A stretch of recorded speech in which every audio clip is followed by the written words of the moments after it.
चतुर्भुज जगन्नाथ कण्ठशोभितकौस्तभ पद्मनाभ वेदगर्भ चन्द्रसूर्यविलकरा जगन्नाथ लोकनाथ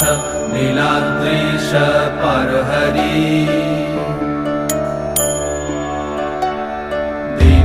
दीनबन्धुर्दया सिन्धु कृपालु जनरक्षका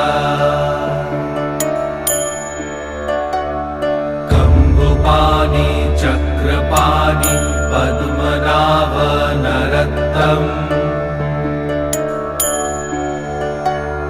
जगत्तं पालको व्यापी सर्वव्यापी सुरेश्वर